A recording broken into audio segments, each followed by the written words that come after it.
So good morning guys. तो चलिए start करते हैं आज के यानी कि 8 अप्रैल के इंपॉर्टेंट करंट अफेयर्स को।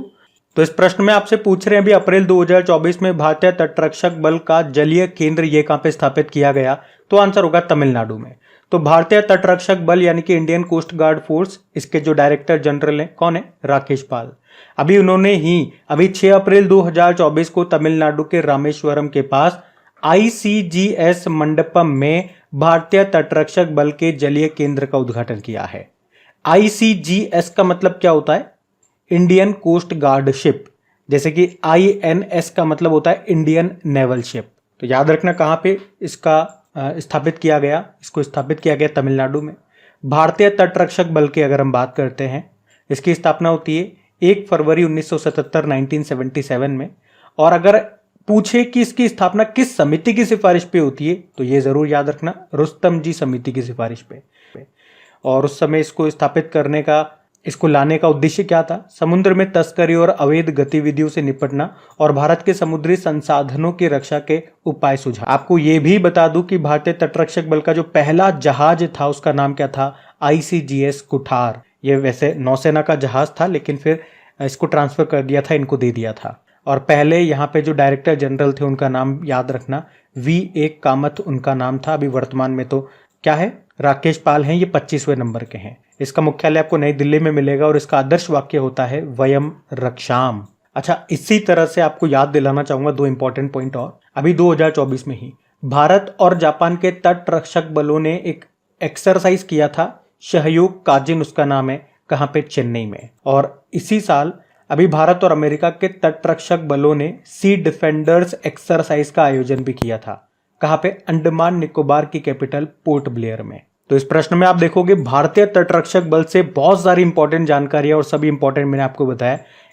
भारतीय तटरक्षक बल के बारे में इतनी सारी जानकारियां मैंने आपको दी है, ये आपको याद रखनी है। फिर आपसे पूछ रहे हैं अभी हाल ही में चुनावी संबंधी जानकारी के लिए बूथ राबता नाम से एक वेबसाइट को कहां पे लॉन्च किया गया? तो आंसर होगा पंजाब में। तो अभी पंजाब के मलारकोट जिले में चुनावी संबंधी जानकारी देने के लिए ये बूथ राबता नाम से एक वेबसाइट को लॉन्च किया गया है, जिसका उद्देश्य क्या है? जिले के लोगों को चुनावी संबंधी जानकारी प्रदान करना।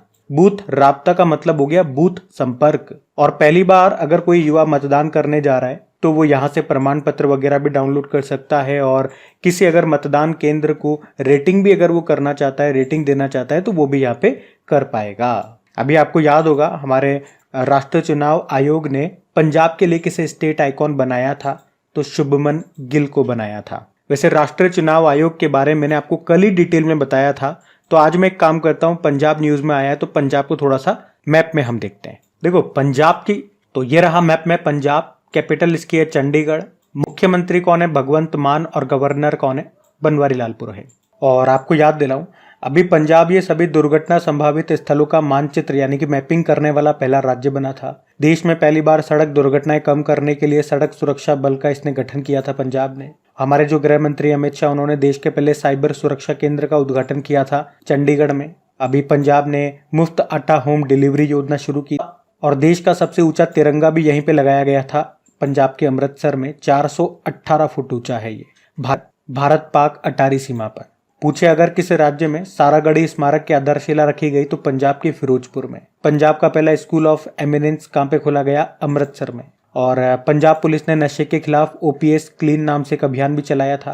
राइट टू वॉक पॉलिसी को लागू करने वाला भारत का पहला राज्य ये पंजाब है। और हमारे जो रक्षा मंत्री हैं राजनाथ सिंह, उन्होंने भारतीय वायुसेना विरासत केंद्र का उद्घाटन कहां पे किया था? चंडीगढ़ में ही। और पंजाब के 5 बार तक के मुख्यमंत्री रहे थे प्रकाश सिंह बादल, उनका भी निधन हो गया था। झींगे मेले का आयोजन हुआ था पंजाब में। चंडीगढ़ एयरपोर्ट का नाम बदल करके भगत सिंह जी के नाम पे कर दिया गया। यहाँ पे एक विधायक एक पेंशन योजना शुरू हुई थी। माघी मेले उत्सव का आयोजन हुआ था पंजाब में। एशिया का सबसे बड़ा कंप्रेस्ड बायोगैस प्लांट ये बना था पंजाब के संगरूर में। उसके अलावा लोक मालिनी योजना यहाँ पे शुरू हुई थी। पंजाब के मोहाली इंटरनेशनल हॉकी स्टेडियम का नाम बदलकर बलबीर सिंह सीनियर के नाम पे किया गया था। पंजाब ने जगन्नाथ रथ यात्रा को राज्य उत्सव घोषित किया था। और यहाँ पे एक योजना चलती थी पहले, मिशन लाल लकीर योजना, उसका नाम बदल के मेरा घर मेरा नाम योजना कर दिया गया था। वैसे पंजाब का मार्शल आर्ट क्या है? क्या कहते हैं उसको? गतका कहते हैं। तो पंजाब से ये काफ़ी सारे इंपॉर्टेंट पॉइंट्स मैंने आपको रिवाइज कराए, इनको ध्यान में रखना। अगला प्रश्न देखते हैं। फिर आपसे पूछ रहे हैं अभी हाल ही में विश्व स्वास्थ्य दिवस ये कब मनाया गया, तो आंसर होगा 7 अप्रैल को। तो हर साल 7 अप्रैल को वर्ल्ड हेल्थ डे के रूप में मनाया जाता है। अच्छा, 7 अप्रैल को ही क्यों? क्योंकि 7 अप्रैल 1948 को WHO वर्ल्ड हेल्थ ऑर्गेनाइजेशन की स्थापना हुई थी, इसीलिए पहली बार इस दिन को 7 अप्रैल 1950 में मनाया गया था। बात करें इस बार की थीम क्या है, तो माई हेल्थ माई राइट्स।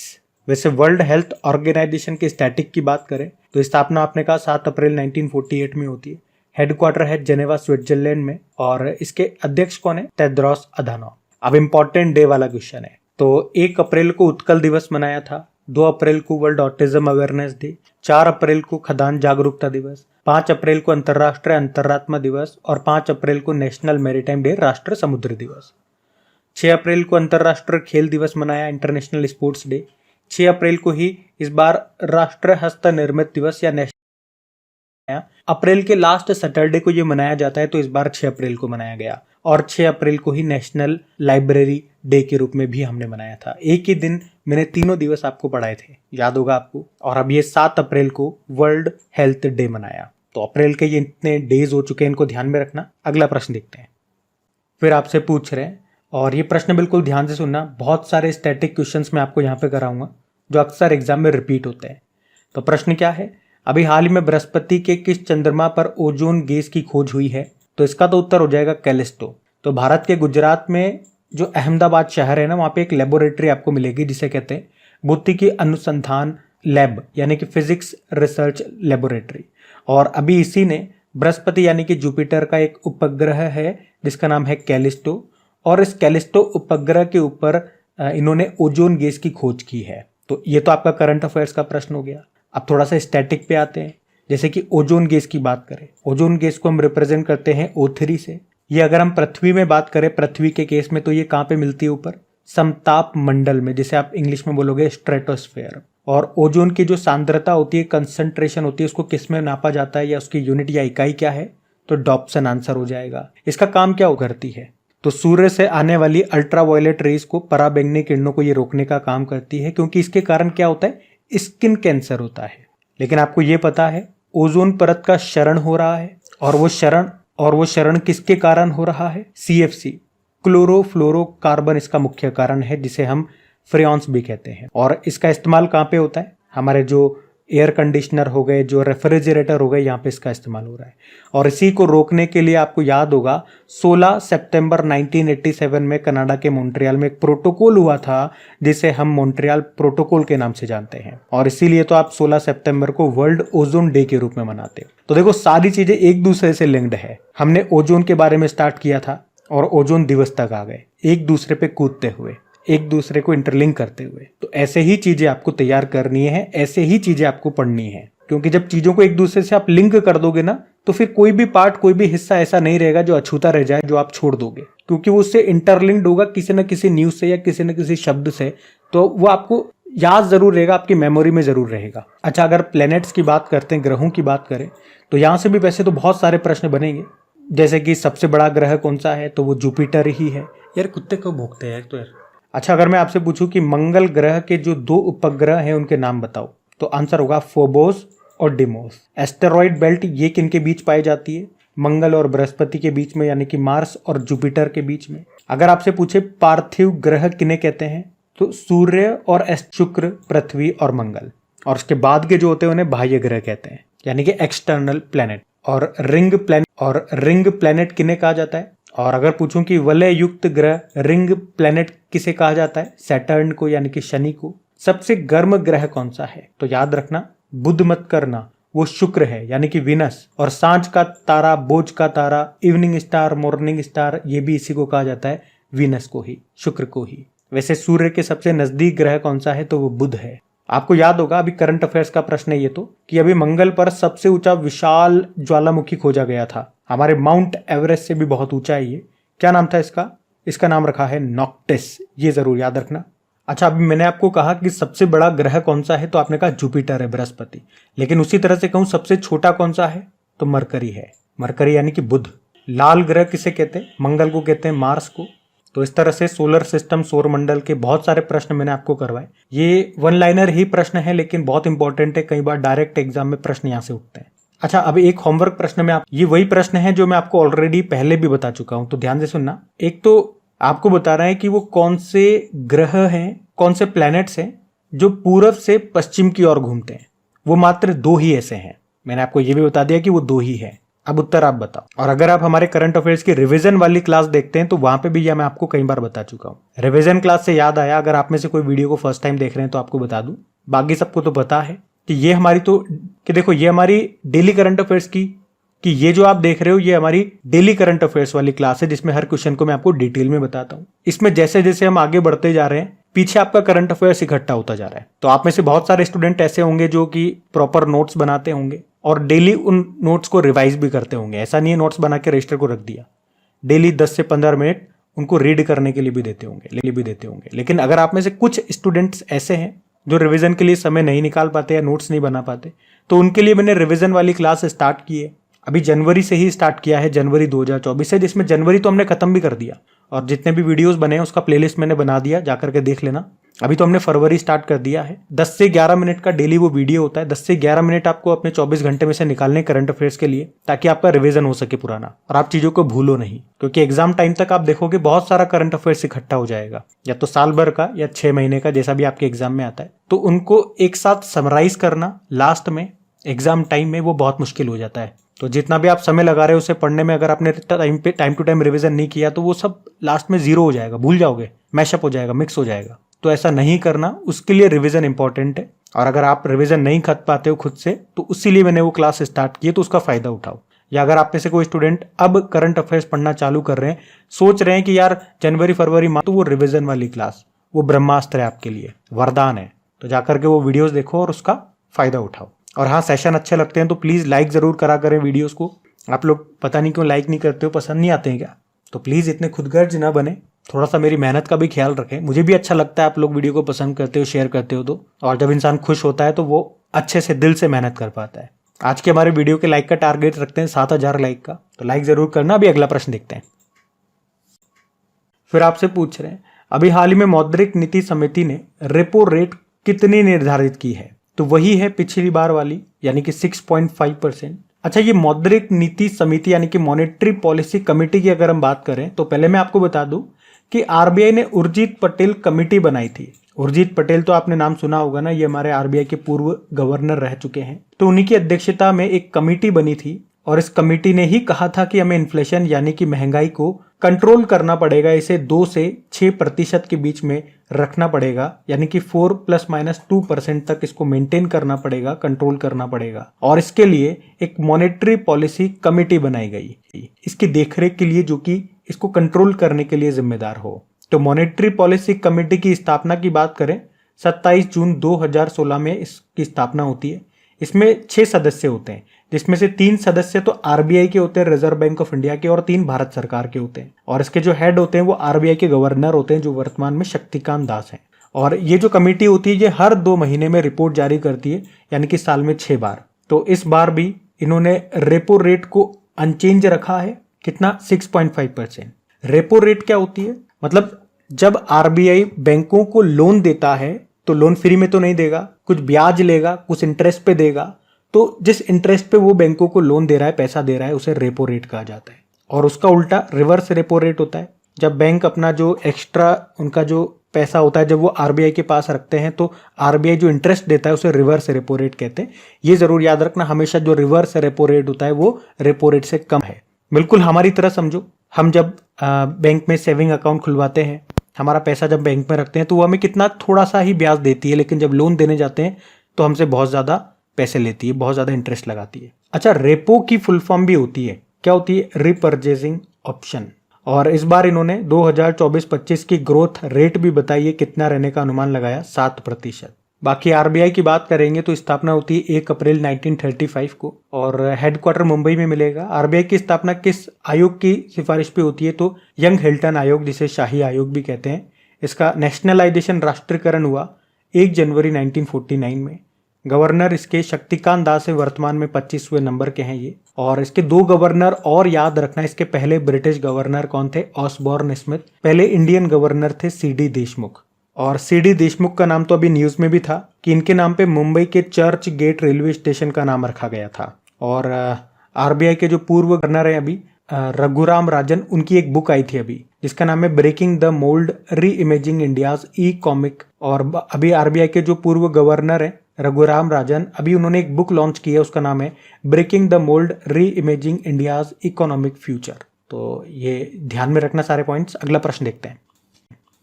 फिर आपसे पूछ रहे हैं मनसुख मांडविया जी, ये हमारे स्वास्थ्य मंत्री हैं, उर्वरक मंत्रालय भी इन्हीं के पास है। तो बताओ इन्होंने किस वर्ष तक यूरिया आयात को समाप्त करने की योजना बनाई है? तो आंसर होगा 2025 तक। हमने कहा हमारे हेल्थ मिनिस्टर भी हैं और उर्वरक मंत्रालय भी ये संभालते हैं। और अभी इन्होंने ही कहा है कि भैया 2025 तक हमें यूरिया के आयात को, इंपोर्ट को समाप्त करना होगा। अभी वर्तमान में आप यूं समझो, देश में जितना भी यूरिया काम में आता है, जितना भी उपयोग में लिया जाता है यूरिया, उसका 30% हम इंपोर्ट करते हैं। लेकिन अब इन्होंने कहा कि हमें आयात पर, यानी कि दूसरे देशों पर हमारी जो निर्भरता है उसको कम करना होगा और 2025 तक इंपोर्ट को पूरी तरह से बंद करना होगा। किसका इंपोर्ट? यूरिया के इंपोर्ट की बात कर रहे हैं, यूरिया के आयात की बात कर रहे हैं। यही इन्होंने लक्ष्य रखा है। और ये सब कैसे होगा? ये सब तभी पॉसिबल होगा जब हम घरेलू उत्पादन को बढ़ाएंगे। अच्छा, वैसे हम किन किन देशों से यूरिया को इंपोर्ट करते हैं? तो ओमान, कतर, सऊदी अरब और यूनाइटेड अरब अमीरात से। अच्छा, अगर मैं आपसे पूछूं कि ये आपको याद है क्या, प्रधानमंत्री मोदी जी ने इफ्को के नैनो यूरिया लिक्विड प्लांट का उद्घाटन किया था, बता सकते हो कहाँ पे? गांधीनगर, गुजरात में। और ये दुनिया का पहला नैनो लिक्विड यूरिया प्लांट था। इसी के बाद देश का पहला nano liquid DAP fertiliser plant भी शुरू किया गया था। कहाँ पे? गांधीनगर के कल्लोल में। इसका उद्घाटन खुद गृह मंत्री अमित शाह जी ने किया था। डीएपी मतलब हो गया डाई अमोनियम फॉस्फेट। और इसकी खास बात क्या है कि इसकी 500 ml की एक बोतल बराबर होती है 45 किलोग्राम यूरिया की बोरी के। मतलब छोटा पैकेट बड़ा धमाका। अच्छा, वैसे ये तो पहला हो गया, हमने कहा ना देश का पहला nano liquid urea DAP plant Gandhinagar के कल्लोल में। और दूसरा कहाँ पे बनेगा? प्रयागराज में, ये भी याद रखना। वैसे अगर आपसे पूछे ना कि दुनिया का पहला प्रयोगशाला में बना कार्बनिक यौगिक कौन सा है, मतलब कंपाउंड कौन सा है, कार्बनिक कंपाउंड, तो वो यूरिया ही है। किसने बनाया था? फ्रेडरिक वोलर ने 1928 में। और आपको याद हो तो मोदी जी ने राजस्थान के सीकर में लॉन्च किया था यूरिया गोल्ड। ये मृदा में, मिट्टी में सल्फर की कमी को दूर करेगा। यूरिया का फॉर्मूला क्या होता है? NH2CONH2। तो ये सारे इंपॉर्टेंट प्रश्न मैंने आपको बताए हैं, इनको ध्यान में रखना इन फैक्ट्स को। अगला प्रश्न देखते हैं। फिर आपसे पूछ रहे हाल ही में जारी लैंसेट अध्ययन के अनुसार वर्ष 1990 से 2021 के बीच वैश्विक जीवन प्रत्याशा में कितनी बढ़ोतरी हुई है? तो आंसर होगा 6.2 ईयर। पहले आप ये समझो कि लाइफ एक्सपेक्टेंसी यानी कि जीवन प्रत्याशा का अर्थ क्या होता है। तो इसका मतलब है अगर आज कोई बच्चा जन्म लेता है तो उसका जीवन काल कितना होगा या कितना हो सकता है, एक एवरेज हम बात करते हैं। तो ये एक व्यक्ति के औसत जीवन काल का अनुमान होता है। एवरेज उसका लाइफ स्पैन कितना होगा, ये उसका अनुमान है। तो अभी लैंसेट की एक रिपोर्ट आई जिसमें बोला गया कि 1990 से 2021 के बीच में पूरे विश्व की जो लाइफ एक्सपेक्टेंसी है उसमें ग्रोथ हुई है। कितनी? 6.2 ईयर की वृद्धि देखी गई है। ये पूरे वर्ल्ड की मैं एवरेज बता रहा हूँ, है ना, भारत की नहीं बता रहा हूँ, पूरे वर्ल्ड की बता रहा हूँ। वही अगर भारत में आप जानना चाहोगे तो भारत में भी वृद्धि हुई है। कितनी? 7.8 वर्ष की। वही अगर पूछा जाए कि सर्वाधिक ग्रोथ ये किस देश में देखी गई, तो भूटान में। कितनी? 13.6 ईयर। वैसे अगर बात करें कि वर्तमान में सर्वाधिक लाइफ एक्सपेक्टेंसी वाला देश कौन सा है, तो वो मोनाको है। वहाँ की जीवन प्रत्याशा कितनी है, लाइफ एक्सपेक्टेंसी कितनी है? 87 ईयर। अगर मतलब वहाँ पे आज कोई बच्चा जन्म देता है तो हम ये मानेंगे कि वो 87 ईयर तक जिएगा, अगर वो सही सलामत रहा, उसका बीच में कोई एक्सीडेंट वगैरह नहीं हुआ, कोई बीमारी वगैरह नहीं हुई, नॉर्मल अगर लाइफ जिया तो इतनी तो वो जिएगा ही जिएगा। अच्छा, अब आप जानना चाहो कि ये जीवन प्रत्याशा बढ़ी क्यों है, इसमें वृद्धि क्यों आई है, तो इसका मुख्य कारण है मेडिकल सुविधाएं में बढ़ोतरी हो रही है। आप देख रहे हो धीरे धीरे ही सही, लेकिन हम मेडिकल फील्ड में ग्रोथ कर रहे हैं। हमसे मतलब भारत नहीं कह रहा हूँ मैं, पूरा विश्व, भारत भी आ गया जिसमें हर देश आ गया, हर मेंबर आ गया। तो मेडिकल फील्ड में मेडिकल फैसिलिटीज़ में सुधार देखने को मिल रहा है।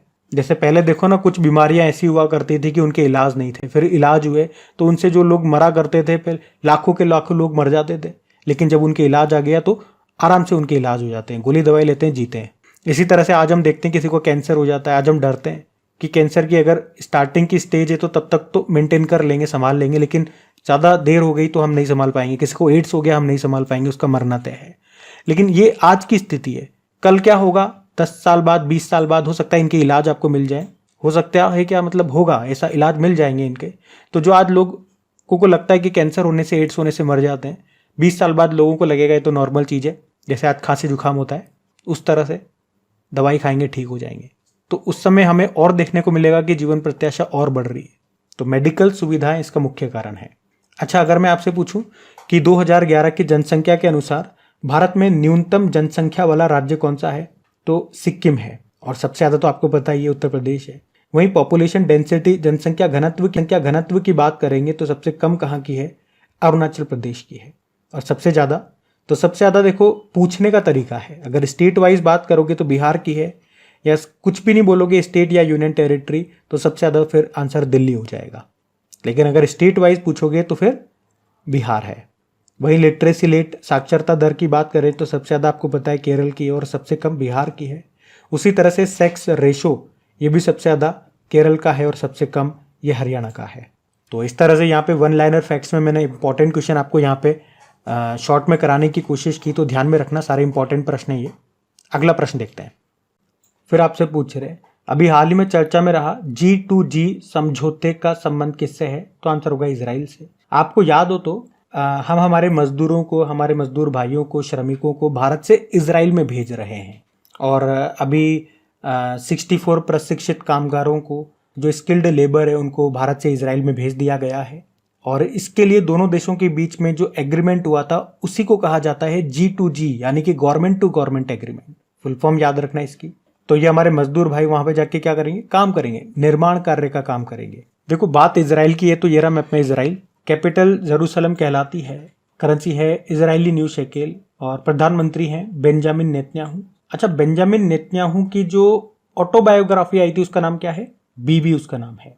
आपको याद होगा इजराइल और हमास के बीच में अभी युद्ध हुआ था, तो उस युद्ध में जो भारत इजराइल में फंस गए थे उनको निकालने के लिए हमने एक ऑपरेशन चलाया था, ऑपरेशन अजय उसका नाम है। इजराइल के एयर डिफेंस सिस्टम का नाम क्या है, आयरन डोम। और इजराइल की संसद को हम नेसेट कहते हैं। और इजराइल की खुफिया इंटेलिजेंस जो एजेंसी है, जैसे हमारी रॉ होती है, तो उसकी जो खुफिया एजेंसी है उसको मोसाद कहा जाता है। अच्छा, अगर आपसे पूछे कि अभी मेक इन इंडिया पहल के तहत गुरुग्राम में किसने एरोस्पेस सर्विसेज इंडिया लॉन्च किया, तो आंसर होगा इजराइल ने। यहाँ पर अभ्र मिसाइल का निर्माण होगा। ये मीडियम रेंज की सरफेस टू एयर मिसाइल है। और अगर मैं आपसे पूछूं कि इजराइल की सीमा किस सागर से लगती है, तो आंसर होगा मेडिटेरियन सी। तो ध्यान रखना ये पॉइंट्स। अगला प्रश्न देखते हैं। फिर आपसे पूछ रहे हैं, अभी हाल ही में दुनिया का पहला डाक टिकट, कॉपर टिकट के 250वें स्थापना वर्ष का समारोह ये कहां पर आयोजित हुआ, तो आंसर होगा बिहार में। तो यहां हम बात कर रहे हैं कॉपर टिकट की। याद रखना ये दुनिया का पहला डाक टिकट था, में लॉन्च किया था कहां से, पटना से, जिसे उस समय अजीमाबाद कहा जाता था। तो एक्चुअली में ये डाक को पहुंचाने के लिए, एक जगह से दूसरी जगह पर डाक को पहुंचाने के लिए जो शुल्क था उसके रूप में या उसके लिए ये कॉपर टिकट लॉन्च किया गया था। और अभी उसके 250 साल पूरे हो चुके हैं उसको लॉन्च किए हुए, और अभी पटना बिहार में इसे सेलिब्रेट किया गया क्योंकि वहीं से इसको लॉन्च किया गया था। तो ये आप ध्यान में रख सकते हो, ये प्रश्न आ सकता है कि दुनिया का पहला डाक टिकट, कॉपर टिकट को कहां से लॉन्च किया गया था, पटना से। मैं अगर आपसे पूछूं कि भारत में प्रिंटिंग प्रेस की स्थापना किसने की थी, तो पुर्तगालियों ने।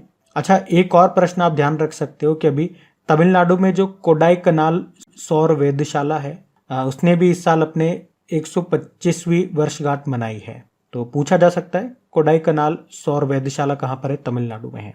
तो गाइज ये था आज का आपका करंट अफेयर्स का सेशन। प्लीज कमेंट करके जरूर बताइएगा सेशन आपको आज का कैसा लगा। और एक बार फिर से याद दिला रहा हूँ, मेहनत अच्छी लगती है तो प्लीज वीडियो को लाइक जरूर करा करें। दोस्तों के साथ में अपने स्टडी ग्रुप में, व्हाट्सएप पे, फेसबुक पे एक बार वीडियो को शेयर जरूर करना।